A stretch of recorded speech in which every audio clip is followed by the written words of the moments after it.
We restart the podcast. Going to be talking some NFL, and who better to come on than David, aka Better DP21. David, how you doing today, my man? Doing great, man. It's Friday. It's been a long week, but I'm looking forward to the weekend. I am headed back to the Ralph this weekend, this Sunday.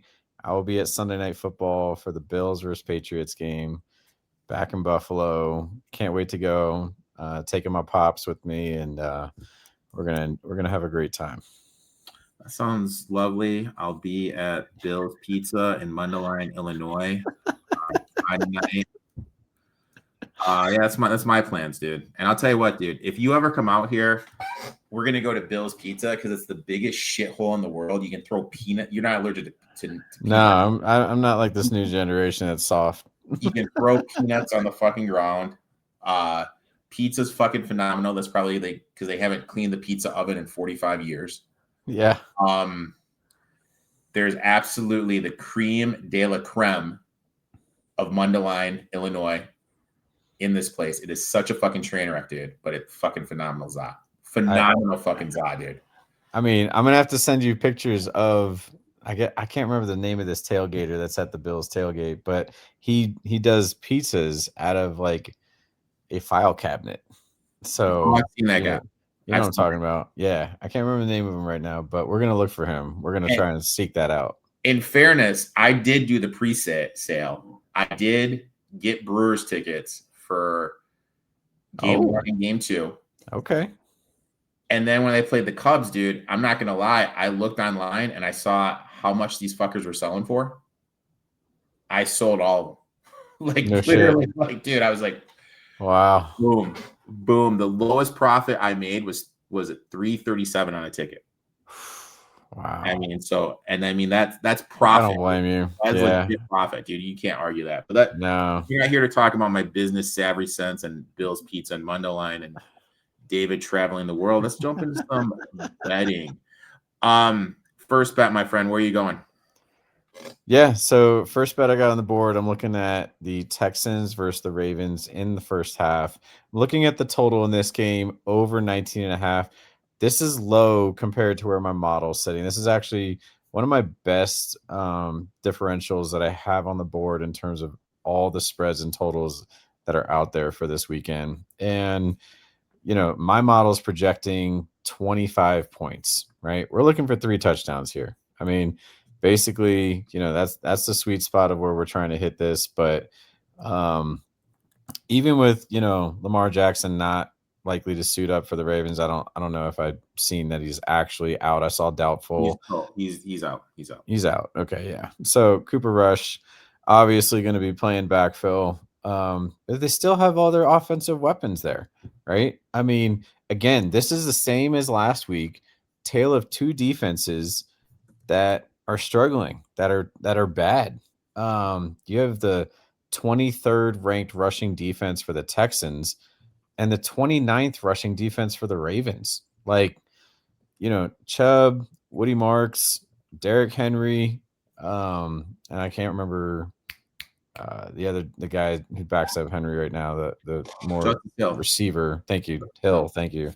So, all those guys are going to run wild, in my opinion, out there on the field all game, especially the first half. I think they're going to have a lot of statements.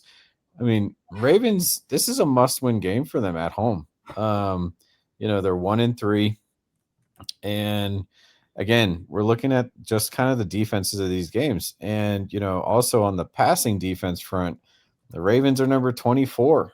I mean, they're going to be able to, the Texans are going to be able to throw the ball. Nico Collins was, finding his stride with Stroud last week. And, I think the Texans are obviously going to come out on top for the most part in this game, but I really don't see 3 scores being a lot for these 2 teams to conquer in the first half. The average here showing almost a 6-point advantage over this book line. It's a really nice spot. I love the edge here. Anything under 3 touchdowns is really attractive in terms of like putting my money on. So my totals are hitting well above 60% right now on this model. I love the edge here. The defenses, like I said, are just awful on both sides of the ball. And I can just see it just like I did, last week with, KC in Baltimore for the whole game to go over 48, and it did. I can definitely see this first half total also getting crushed, somewhere in the mid 20s, just like the model says. So that's where I'm going with my first bet. I like it. My first bet is I'm going to a prop Kenneth Walker over 9.5 receiving yards. Yeah, we're going to do it. This matchup sets well for him. Tampa Bay ranks 28th in DVOA against running backs in the passing game and has surrendered the second most receiving yards to the position this season, allowing 83% catch rate. Walker has been a constant piece of the Seattle passing attack, 6th in targets, 4th in receptions, 6th in receiving yards. He's cleared this number in 3 of 4 games this season. Given how effective the Bucs have been against the run, it makes sense for Seattle to utilize him in the short passing game, get the ball in his hands. And this is a clear trend against Tampa Bay. Let's look at the starting running backs to start the season. Last week, Saquon Barkley, 31 yards. 2 weeks ago, Breece Hall also had 31 yards. 3 weeks ago, Nick Chubb, who is an absolute zero factor in the passing game, had 29 yards. And week 1, Bijan Robinson had 100 yards. Every starting running back the Bucs have faced has gone over their total. To me, this just looks like a great spot for Walker, and I'm getting 9.5, which is insanely low. Give me Kenneth Walker over 9.5 receiving yards. Oh yeah, I really love that play as well. I mean, the Bucs on the opposite end, they don't have the best passing defense, so really love that play. Next one, you man, and I absolutely love this one. Yeah, so next play, I'm looking at the game here just across the board, and again, this is another really good edge. Giants coming to the Saints. Saints obviously have not won a game, right? And I know that's the public perception of these two teams and just kind of the body of work of where things are. But actually, believe it or not, the Saints have better both offensive and defensive numbers across the board compared to the Giants when it comes to their DVOA rankings and how I'm kind of projecting out here. So obviously the book line's at -2. I was hoping for something a little bit better as maybe a pick 'em, maybe even underdog number for themselves. But, they are a favorite, and my model has them as a favorite. I have them winning this game by a touchdown. So again, another 5-point edge, on the board here in terms of the numbers and where they're taking me a little bit here and with my model. And reason for that is the Giants have the worst rushing defense in the league. They are the number 32 ranked team when it comes to rushing defense. On the passing side of the ball, middle of the pack, number 17. But just as I match things up across the board, even the Saints rushing offense is better than the Giants. Their rushing defense is at number 19, again, middle of the pack. So I definitely do expect them, to hold down, people like Scatterboo, Dart, things like that. I mean, you got some real fresh blood in the Giants, system that everybody's pretty optimistic and hopeful for because they won a game, finally last week. But again, traveling on the road, they're also an 0-2 team when they're playing away. And, just looking at, again, the numbers of everything here, even their passing numbers are looking better. Saints are looking passing defense number 17, Giants number 29. Just everything about this in terms of defense, again, lines up more for the Saints than it does for the Giants. So I'm just looking at all the other pieces. And again, you have the Saints at home, which, they play a lot better there, but also you got Kamara and Kendre Miller both having a really good work share right now. Olave was finding some, rhythm with Rattler recently. There's just a lot of solid pieces with the Saints that are just, again, public perception being what it is. I think this line is low. I think, it should be more than a field goal. And because it's less than a field goal, we have a really good edge here to win by 3 or more. And I really like that for the Saints in this spot. So again, being at home, taking on another team that's coming, playing on the road against them. all these factors just kind of line up. Really looks like a really good spot for the Saints here. So again, Saints -2 for the game. I love it. Giants have no neighbors. You have one dart now. Saints top 10 against the run per DVOA. Right. You're going to force Dart to pass. They only had 111 yards last week. So I absolutely love that play. My next play, and we're getting grimy, and I hate myself for doing it. Give me the Cincinnati Bengals plus 10.5 against my Detroit Lions. Now, look, the Lions were just 10.5-point favorites at home against the Browns. Now they're traveling on the road to play the Bengals and laying 10.5. Doesn't make sense. The numbers obviously inflated because of how bad Cincinnati looked on the road against Denver. But hear me out. You just played a Flores defense. That was Browning's first start, a Flores defense, which is known to bring pressure. And he looked bad. Now then after that, you had to go to Mile High and play against the Broncos defense, which is elite, especially at the DB position, so is able to limit T. Higgins and Jamar Chase. Reed is out. He has been put on IR. That means it is going to be Terrion Arnold, PFF 91 out of 103 cornerbacks, Amaric Robinson, 79 out of 103 cornerbacks as your starting cornerbacks. You're going to be mixing in Dorsey, first game back from the injury. God only knows what the Lions are going to get from him. And Rock Yasim. Yes, Rock Yasim is going to be playing meaningful downs in an NFL game. This is just a huge drop in class for Browning and the Bengals. They're going to be able to move the ball, especially through the air. I think this is a huge bounce back game for Jamar Chase. Here's a couple trends. Teams that have been favored by 7+ in 3 straight games, and the third game is on the road. So this is the Lions. Are just 24, 35, and 1 ATS. Now, one of my favorite trends, the rule of 17. Teams coming off losing by 17, playing a team that by 17 or more, teams that just won by 17. 60.4% against the number. When they are home dogs, it goes up to 62.3% against the number. Plus, I am a huge factor in teams looking ahead. Who do the Lions play next week? Primetime game against the Kansas City Chiefs. I think this is a prime look ahead spot. You're fat and happy right now. You just played the Cupcake Browns. People are like, the Lions are back. Now you have to go play the Bengals, who are obviously struggling. You don't have your best cornerback in DJ Reed. They're going to be able to throw the ball. Another thing is the Broncos and the the Vikings are able to generate pressure. Detroit's really not able to generate pressure. So Browning's going to have time to pick those teams apart. So I did it, dude.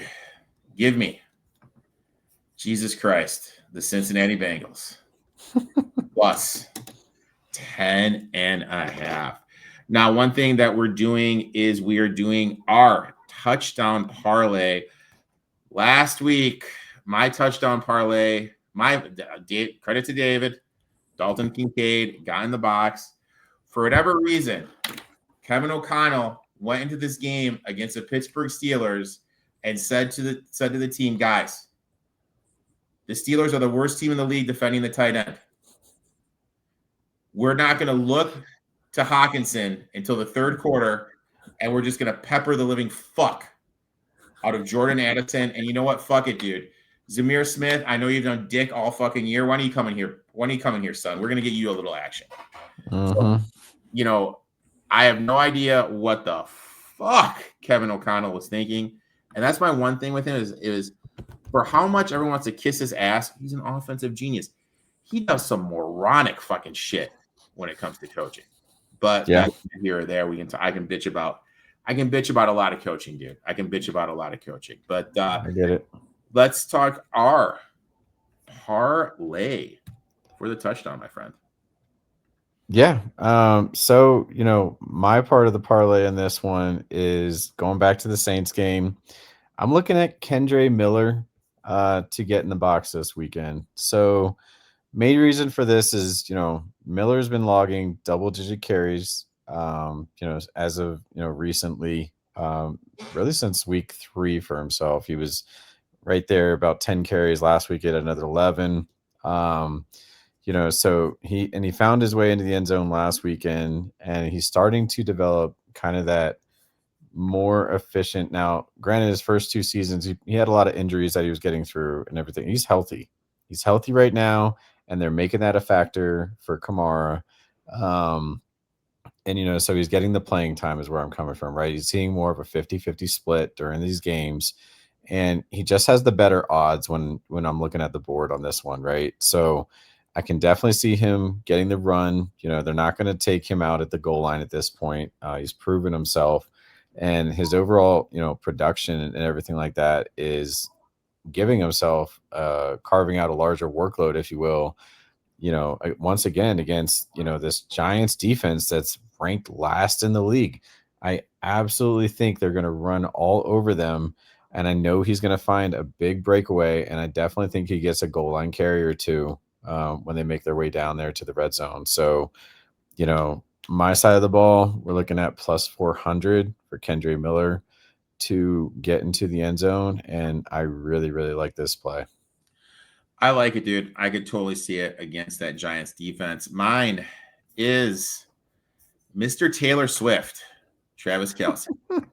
Second in red zone targets on the Chiefs, but is yet to get in the box. Obviously due for a tutty here. Great matchup against the Jags. Jags 32nd DVOA defending tight ends. With Brown and Smith-Schuster playing better, this is going to open up the middle for Kelce. His last 3 games against Jacksonville, he has gone in the box. Primetime game, and I'll say it, for the Chiefs to have a shot this season, they need to go 1-1 the next 2 weeks. Okay. And then they cannot go into the bye 2-4. Right. They need to go into the bye 3-3. I don't want to use the term must win, but I'm going to use the term must win.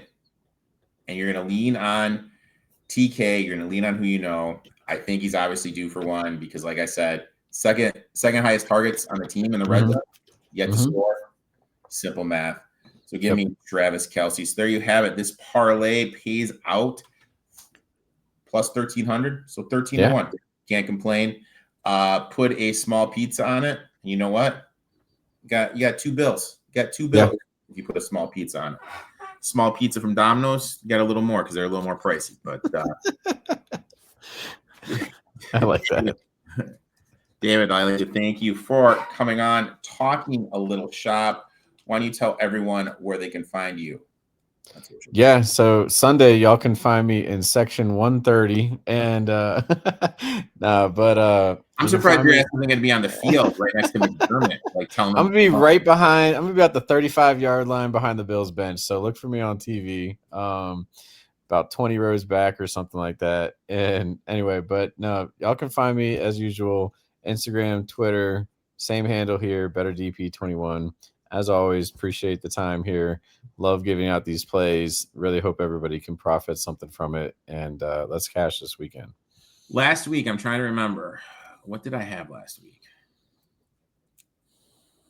I'm trying to remember what we did last week, dude. I need to start keeping record.